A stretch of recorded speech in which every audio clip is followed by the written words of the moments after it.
दोस्तों आज की इस वीडियो में जीके के टॉप ट्रेंडिंग क्वेश्चंस करने वाले हैं बिना रुके सुपर फास्ट एक्सप्रेस वीडियो में। तो नमस्कार, जय हिंद, वंदे मातरम। दोस्तों स्वागत है आप सभी का गुरुजी वर्ल्ड एग्जाम स्टडी प्लेटफॉर्म में। राष्ट्र हित में शिक्षा, this is Dheeraj Dwivedi from Guruji world. पहला क्वेश्चन स्क्रीन पर है, विश्व का सबसे ऊंचा पशु किस जानवर को माना जाता है? देखिएगा, एक ऊंचा पशु होता है, एक लंबा पशु होता है। हम हाइट की बात कर रहे हैं, गोरिल्ला है, जिराफ है, हाथी है, शुतुरमुर्ग है। आंसर जाएगा जिराफ के साथ, ऑप्शन नंबर 2 के साथ चला जाएगा। ठीक है ना? हाँ जी, आप सभी अगर पहली बार देख रहे हैं, हर बहन हर भाई का सिलेक्शन चाहिए, इसलिए चैनल को सब्सक्राइब कर लें अगर अच्छा लगे, क्योंकि यहां पर एक वीडियो आपको रोजाना 7 बजे मिलती रहेगी। क्वेश्चन नंबर 2, विश्व में कितनी भाषाएं बोली जाती हैं? ऑप्शंस आपके सामने हैं, मिलते हैं 5 सेकंड, आंसर क्लिक करिएगा। हो सकता है आपने इस क्वेश्चन को ना पढ़ा हो, लेकिन आज के बाद कभी भूलेंगे नहीं।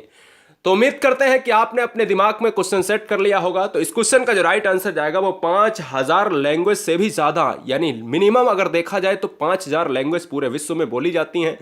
ठीक है ना? तो यह आपको याद रखना है। ऑप्शन नंबर जाएगा फर्स्ट के साथ। क्वेश्चन नंबर 3, संसार की सबसे महंगी वस्तु क्या है? थोरियम है, यूरेनियम है, सोना है या फिर चांदी है? तो बहुत सारे बच्चों का दिमाग यहां पर सोना और यूरेनियम पर अटक जाता है। तो लगाना क्या है? तो आपको याद रखना है कि सबसे महंगी वस्तु की बात करें तो यहां पर जो राइट आंसर जाएगा वो यूरेनियम के साथ जाएगा।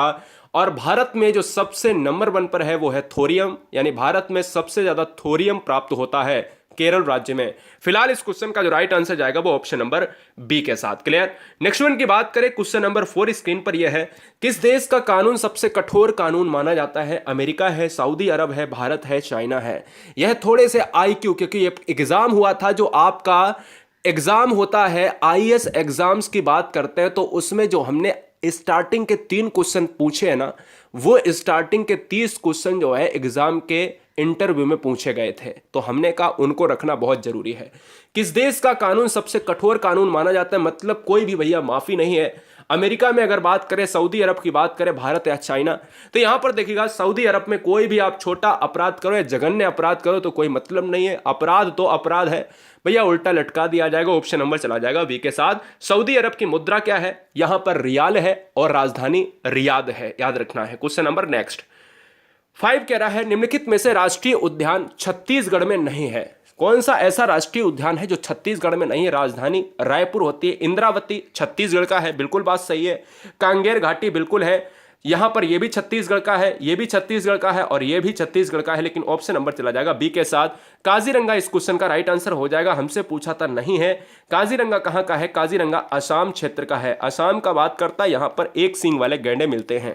क्वेश्चन नंबर नेक्स्ट, तराइन का प्रथम युद्ध कब हुआ था? आपने कहा भाई कब हुआ था, तो 1191 में। किसके मध्य लड़ा गया? तो थोड़ा सा डिफिकल्ट हो जाता है। क्या थोड़ा सा डिफिकल्ट होता है?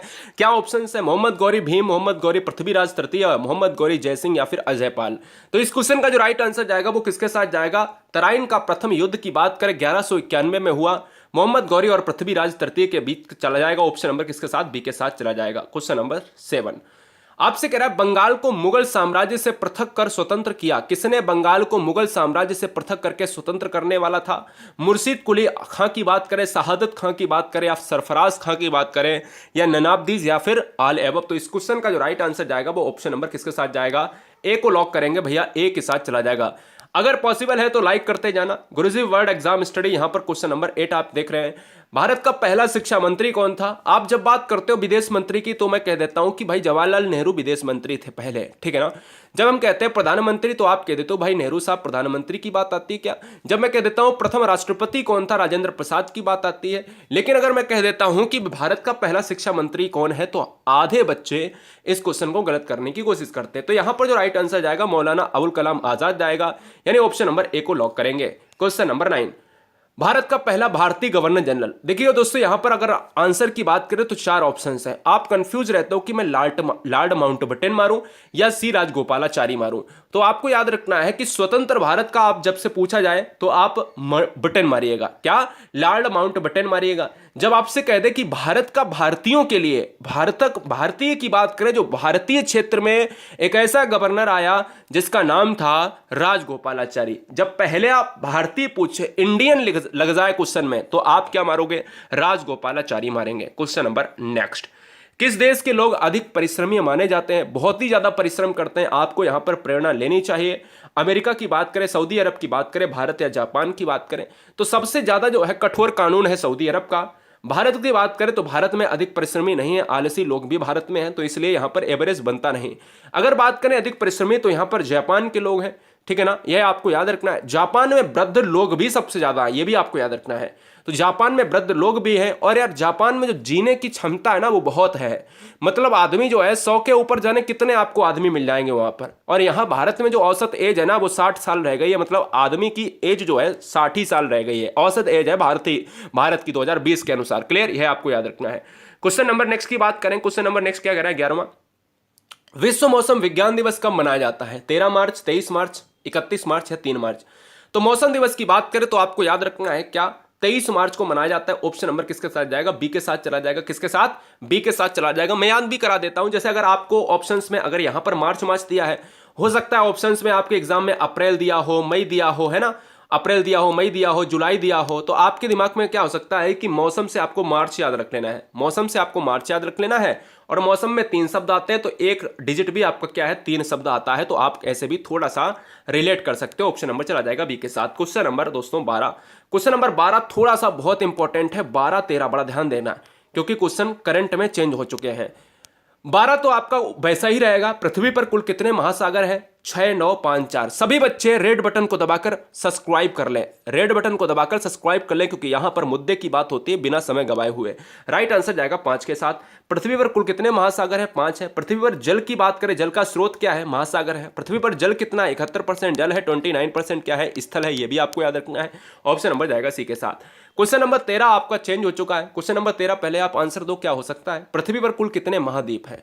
जब महाद्वीप की बात करते हो तो याद रखना है 5 महासागर हैं। आप ये कहते तो कि भाई 7 महाद्वीप हैं।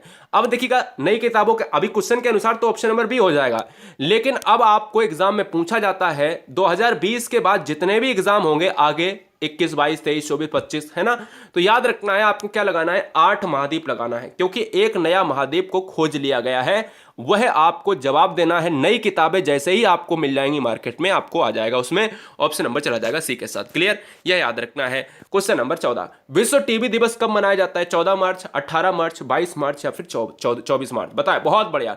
विश्व टीबी दिवस की बात कर रहा है तो यार याद रखो कि विश्व टीबी दिवस की बात करता है तो ऑप्शन नंबर किसके साथ जाएगा? 24 मार्च के साथ। मैंने आपको याद करवाया 23 मार्च को हम क्या मनाते हैं? 23 मार्च को मनाते हैं विश्व मौसम दिवस, और टीबी दिवस मनाते हैं 24 मार्च को मनाते हैं। यह आपको याद रखना है। क्वेश्चन नंबर नेक्स्ट, विश्व का प्रथम विश्वविद्यालय कौन सा है? पेरिस विश्वविद्यालय, इलाहाबाद विश्वविद्यालय, तक्षशिला या फिर असम विश्वविद्यालय? विश्व का प्रथम विश्वविद्यालय के नाम में सब बेशुमार की बात करें, तक्षशिला के साथ जाएगा, नहीं ऑप्शन नंबर हमारा सी लॉक हो जाएगा। क्वेश्चन नंबर 16, इसरो की स्थापना कब की गई थी? इसरो का मतलब है इंडियन स्पेस रिसर्च ऑर्गेनाइजेशन, और हम कह सकते हैं कि इसरो का मुख्यालय कहां पर है? बेंगलुरु में है। यहां पर अगर बात करें ऑप्शंस की तो 15 अगस्त 59, 15 अगस्त 69, 15 अगस्त 69 की बात करें, यानी अगर बात करें यहां पर अक्टूबर है और यहां पर अगस्त है, और ये 15 अक्टूबर 59 की बात कर रहा है। तो यार याद रखिएगा चारों ऑप्शंस अलग हैं, लेकिन आपको किसके साथ जाना है? 15 अगस्त के साथ चला जाना है, स्वतंत्रता दिवस के साथ चला जाना है, ऑप्शन नंबर चला जाना है भैया सी के साथ। क्लियर। क्वेश्चन नंबर 17, सवाल नंबर 17 कह रहा है स्वामी दयानंद सरस्वती की बात करें या दयानंद सरस्वती का असली नाम क्या था? मलूक दास था, मूल शंकर था, नरेंद्र या फिर दादू? तो अगर बात करें इस क्वेश्चन का राइट आंसर क्या जाएगा? स्वामी दयानंद सरस्वती ने आर्य समाज की स्थापना करी। क्या आर्य समाज की स्थापना करी है? आपको याद रखना है किसकी करी? आर्य समाज की स्थापना करी है। बहुत बढ़िया, बहुत बढ़िया गाइस। क्या आर्य समाज की स्थापना ब्रह्म समाज की दयानंद सरस्वती ने नहीं की है? ब्रह्म समाज की बात करें तो स्वामी राजा राम मोहन राय, और इस क्वेश्चन का जो राइट आंसर जाएगा वो मूल संगर के साथ चला जाएगा। क्वेश्चन नंबर नेक्स्ट, हमारे जीवन का मूल आधार क्या है? जल है, वायु है, भोजन है। अगर जल मिल जाएगा तो क्या जी सकते हो? क्या नहीं जी सकते हो, क्योंकि वायु भी चाहिए। अगर अकेली वायु और जल मिल जाए तो क्या जी सकते हो? नहीं ना, उसके लिए खाने के लिए भी चाहिए भाई, पेट भरने के लिए चाहिए ना, तो यानी आपको पेट भरने के लिए भी चाहिए। अब लेकिन हमें तो यहां पर एक ऑप्शन चुनना था, तो हमने क्या चुन लिया? मूल आधार पर्यावरण होता है। पर्यावरण में आपको सब कुछ मिल जाएगा, हर चीज मिल जाएगी। एनवायरमेंट में आपकी सजीव और निर्जीव दोनों चीजें होती हैं, क्योंकि एनवायरमेंट बनता है एबायोटिक और बायोटिक कंपोनेंट से, जैविक और अजैविक घटकों से। ऑप्शन नंबर चला जाएगा डी के साथ। क्वेश्चन नंबर 19, खजुराहो भारत के किस राज्य में स्थित है? बताइएगा, जवाब दीजिएगा। ऑप्शंस आपके सामने है, राजस्थान, मध्य प्रदेश, उत्तर प्रदेश या फिर पंजाब। तो भैया यहाँ पर खजुराहो की बात करें तो खजुराहो चला जाएगा part of tiger state. Tiger state किसे कहा जाता है? बाघों का राज्य किसे कहा जाता है? आप कहोगे सर बाघों का राज्य, सोयाबीन में सबसे ज्यादा अग्रणी, मतलब सोयाबीन सबसे ज्यादा कहां पर होता है? मध्य प्रदेश में होता है। बाघ सबसे ज्यादा कहां है? मध्य प्रदेश में है। सबसे ज्यादा आपके वन क्षेत्र कहां है? मध्य प्रदेश में। ऑप्शन नंबर चला जाएगा 2 के साथ। क्वेश्चन नंबर नेक्स्ट, भारत में सबसे ज्यादा तेलुगु भाषा कहां पर प्रचलित है? सबसे ज्यादा तेलुगु भाषी क्षेत्र कहां पर है? राजस्थान है, आंध्र प्रदेश है, उत्तर प्रदेश है या पंजाब है? बहुत लिमिट समय के अंदर आप देख रहे होगे कितना कम समय है और क्वेश्चंस धड़ाधड़ और पूरी व्याख्या के साथ। हर बहन हर भाई पहली बार विजिट करें, चैनल को सब्सक्राइब कर लें। भारत में सबसे ज्यादा तेलुगु भाषा कहां पर प्रचलित है? तो दोस्तों इस क्वेश्चन का जो राइट आंसर जाएगा वो किसके साथ चला जाएगा? तेलुगु भाषा का क्षेत्र है आंध्र प्रदेश। आंध्र प्रदेश की राजधानी आप सभी को पता होगा कि आंध्र प्रदेश की राजधानी, बहुत सारी राजधानियां हो गई हैं। हैदराबाद आंध्र प्रदेश और हैदराबाद आप तेलंगाना के साथ लगाते थे। इसके अलावा अमरावती, इसके अलावा बहुत सी राजधानियां हो गई हैं। सबसे ज्यादा अगर क्वेश्चन में पूछा जाए कि भारत की राजधानियां किस राज्य की है तो आंध्र प्रदेश की हैं। ऑप्शन नंबर फिलहाल किसके साथ जाएगा? बी के साथ चला जाएगा। तेलुगु और आंध्र प्रदेश, यानी तेलंगाना की बात करें और आंध्र प्रदेश कब अलग हुए थे? 2014 में ये अलग हुए थे दोनों। कैसे अलग हुए थे? क्योंकि भाई विवाद था भाषाएं के आधार पर। क्वेश्चन नंबर 21, क्वेश्चन नंबर 21 कह रहा है आपसे, हॉकी के खेल में खिलाड़ियों की संख्या कितनी होती है? तो आप क्रिकेट की बात करते हो उतनी हॉकी में लगा देना है। क्रिकेट की बात करते हो आप 11 खिलाड़ियों की बात करते हो, हॉकी की बात करते हो तो 11 खिलाड़ियों के साथ चला जाएगा। ऑप्शन नंबर बी के साथ। हॉकी राष्ट्रीय खेल की बात करता है, लेकिन एक आरटीआई में पूछा गया था कि भैया क्या भारत का राष्ट्रीय खेल हॉकी है? तो उधर से जवाब आया था कि भारत का कोई भी राष्ट्रीय खेल नहीं है, लेकिन हम लोग किताबों में पढ़ते हैं राष्ट्रीय खेल कौन सा है? हॉकी है। अगर बात करें आगा खां कप तो इसी खेल से संबंधित है। क्वेश्चन नंबर नेक्स्ट, भारत में सबसे ज्यादा कौन सी मिट्टी महाराष्ट्र में पाई जाती है? भारत में अगर सबसे ज्यादा मिट्टी पूछा जाए तो आप जरूर मिट्टी पाई जाती है, यानी इंडिया में सबसे ज्यादा जो मिट्टी होती है वो जरूर मिट्टी होती है, ठीक है ना। अगर महाराष्ट्र में सबसे ज्यादा मिट्टी की बात करें तो महाराष्ट्र में सबसे ज्यादा मिट्टी होती है काली मिट्टी, ठीक है ना। ब्लैक सॉइल हो जाएगा। ब्लैक सॉइल यानी काली मिट्टी का रंग काला क्यों होता है? तो टिटेनी फेरस मैग्नेटाइट की वजह से इसका रंग काला होता है। और भारत में कितनी प्रकार की मिट्टियां पाई जाती हैं? तो 8 प्रकार की मिट्टियां पाई जाती हैं, यह आपको याद रखना है। ऑप्शन नंबर चला जाएगा फिलहाल बी के साथ। काली मिट्टी में क्या होता है? काली मिट्टी में कपास होता है। क्वेश्चन नंबर 23, भारत के किस राज्य में कन्नड़ बोली बोली जाती है? राजस्थान है, मध्य प्रदेश है, उत्तर प्रदेश है या फिर कर्नाटक है? तो दोस्तों अगर बात करें भारत में तेलुगु वाला क्षेत्र, हमने बताया तेलंगाना की बात करेगा या फिर आप आंध्र प्रदेश, तो सबसे ज्यादा तेलंगाना आंध्र प्रदेश में, आंध्र प्रदेश तेलुगु क्षेत्र है। अगर बात करें भारत के किस राज्य में कन्नड़ बोली बोली जाती है तो आप कहोगे क्या? कर्नाटक क्षेत्र में। कर्नाटक की बात करें तो यहाँ की राजधानी आप सभी जानते हो क्या? बेंगलोर हो जाएगी। इसको सिलिकॉन सिटी कहा जाता है। कर्नाटक में एक नृत्य होता है जिसको कहा जाता है यक्षगान नृत्य होता है, यह भी आपको याद रखना है। फिलहाल इस क्वेश्चन का राइट आंसर जाएगा 4 के साथ। क्वेश्चन नंबर 24, पृथ्वी पर सबसे बड़ा वृत्त किसे कहा जाता है? वृत्त यहां पर पूछ रहा है तो पृथ्वी पर एक पृथ्वी बना लेते हैं। यहां पर पृथ्वी गोल है, आप सभी जानते हो। यहां पर अगर 0 डिग्री से 20 से काट दिया तो विषुवत रेखा या भूमध्य रेखा कहते हैं। और यहां पर ऊपर से हम कहते हैं कर्क रेखा 23.5 डिग्री, जो है नॉर्थ की बात करें कर्क रेखा, और यहां पर 23.5 डिग्री की बात करते हैं तो आप साउथ की बात करते हो यहां पर मकर रेखा। तो ये मकर रेखा है और ये ऊपर वाली कर्क रेखा है। सबसे बड़ा वृत्त कौन सी बनाती है? सबसे बड़ा वृत्त बनाती है भैया यहां पर भूमध्य रेखा बनाती है, इसलिए ऑप्शन नंबर किसके साथ जाएगा? ए के साथ चला जाएगा। क्वेश्चन नंबर नेक्स्ट 25, इनमें से कौन सा नेता है जिसने भारत में गणेश चतुर्थी पर्व की पुनः शुरुआत करने के लिए लोकप्रिय बना दिया? ऐसा कौन सा नेता है निम्नलिखित में से जिसने गणेश चतुर्थी को बंद हो गया था उसको पुनः शुरुआत करने का श्रेय जाता है? भीमराव अंबेडकर साहब, लाला लाजपत राय साहब, बाल गंगाधर तिलक साहब या फिर बिपिन चंद्र पाल साहब? यहां पर राइट आंसर जाएगा ऑप्शन नंबर किसके साथ? यहां पर बच्चे सी ऑप्शन मार रहे हैं तो बाल गंगाधर तिलक के साथ चला जाएगा, ठीक है ना। ऑप्शन नंबर सी हो जाएगा। भीमराव अंबेडकर साहब को कहा जाता है संविधान का जनक। Option number C is right answer. Question number next 26, किस शहर की बात करें जिसका नाम बदलकर गुरुग्राम रख दिया गया है? ऑप्शंस है, फर्स्ट आपका गुड़गांव, गंगानगर, गुवाहाटी या फिर गंगटोक। गंगटोक की बात करें तो आप सिक्किम की राजधानी है। गुवाहाटी की बात करें तो असम का क्षेत्र है, ठीक है ना, असम की बात करता है, क्षेत्र है वहां का। अगर गुड़गांव की बात करें तो इस क्वेश्चन का जो राइट आंसर जाएगा वो ऑप्शन नंबर ए को लॉक करेंगे। सभी बच्चे अगर पॉसिबल है तो लाइक करते जाएं, अगर नए हैं, अगर देर हो गई है कोई बात नहीं, शाम के 7 बजे आपको परमानेंट वीडियो मिलती है, सब्सक्राइब कर ले बेहतरीन स्टडी प्लान के लिए। क्वेश्चन नंबर नेक्स्ट 27, किस देश में 5 सूर्य निकलते हैं जो आंखों से देखे जा सकते हैं? ये क्वेश्चन आपके लिए नया होगा, मेरे लिए भी पहली बार नया था, क्योंकि जब क्वेश्चन आईएएस के एग्जाम्स में इंटरव्यू में एक छात्र से पूछा गया तो फिर वो छात्र एग्जाम में पॉसिबल भैया उसका जवाब बिल्कुल ठीक रहा। जब भाई देखा गया, किताबों में खोजा गया तो वाकई में ऐसा देश जहां पर 5 सूर्य निकलते हैं उसका नाम है चाइना, ठीक है ना। तो ऑप्शन नंबर ए के साथ जाएगा। आप कहोगे चाइना में मैंने तो कभी सुना नहीं, तो चीन में आपका एक ऐसा पॉइंट होता है जिसको कहा जाता है सरद। सर्दी में कोहरे के कारण वहां पर आंखों से साफ साफ 5 सूर्य देखे जा सकते हैं, लेकिन भारत में भी कोहरा कटता है, वहां पर ऐसा नहीं होता है। मैं आपको प्रांत भी बता देता हूं, चीन में स्थित सिंग नाइट चू शहर, ऐसे ही नाम होते ही, आप जानते हो चाइना में। तो आप खुद गूगल पर जाकर सर्च कर सकते हो, वहां पर तमाम वीडियो भी यूट्यूब पर मिल जाएंगी।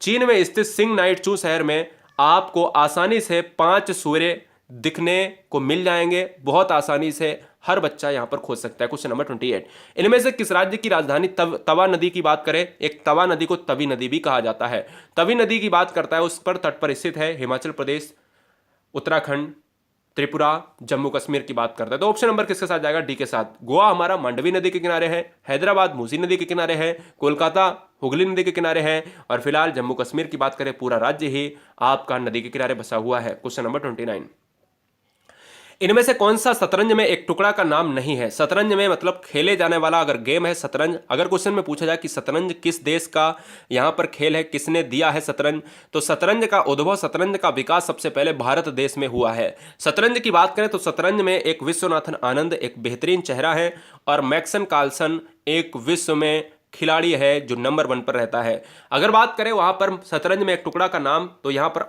कछुआ हो जाएगा, ओंट, घोड़ा, हाथी ये सभी होते हैं, लेकिन कछुआ नहीं होता। ऑप्शन नंबर चला जाएगा 4 के साथ। क्वेश्चन नंबर 30, निम्नलिखित में से कौन सा नृत्य रूप सौंदर्य के लिए संस्कृत शब्द में इसका नाम मिलता है? तो आप याद रखिएगा कौन सा नृत्य की बात करता है। घुमारे, लावानी, कथक, सत्रिया। घुमारे को कहा जाता है घूमर कहा जाता है, लावानी को कहा जाता है लावड़ी कहा जाता है, कथक आप जानते हो, सत्रिया की बात करें तो ऑप्शन नंबर चला जाएगा लावानी के साथ। क्या बच्चे यहां पर बताएंगे कि लावानी नृत्य कहां का है? ऑप्शन नंबर बी हो जाएगा इस क्वेश्चन का राइट आंसर। सभी बच्चे बताएं कि कैसा रहा आपका स्कोर, यहां पर कमेंट बॉक्स में हमें यह जरूर बताएं कि आपका स्कोर कैसा रहा। और गुरुजी वर्ल्ड एग्जाम स्टडी पर हर बहन, हर भाई, हर परिवार, हर माता पिता को जय हिंद। ठीक है ना, आप यूं ही मुस्कुराते रहिएगा। आप एग्जाम क्लियर करने के लिए बेताब हैं, वो एग्जाम की आपकी आधारशिला जरूर आएगी, और एग्जाम एक नहीं, एग्जाम हर एग्जाम आपका फूटेगा। लाइक करते जाए, वीडियो अच्छा लगा है तो शेयर करें, और अपने दोस्तों के साथ यहां पर उनसे बोले कि सब्सक्राइब करें। अगर आपने नहीं किया है सब्सक्राइब तो सब्सक्राइब करें, नीचे आपको टेलीग्राम की लिंक मिल जाएगी, टेलीग्राम लिंक को जरूर ज्वाइन हो जाएं। गुरुजी वर्ल्ड एग्जाम स्टडी, राष्ट्र हित में शिक्षा, इंकलाब जिंदाबाद, आदाब, सत श्री अकाल, जय महाकाल, ताल ठोकर, वंदे मातरम।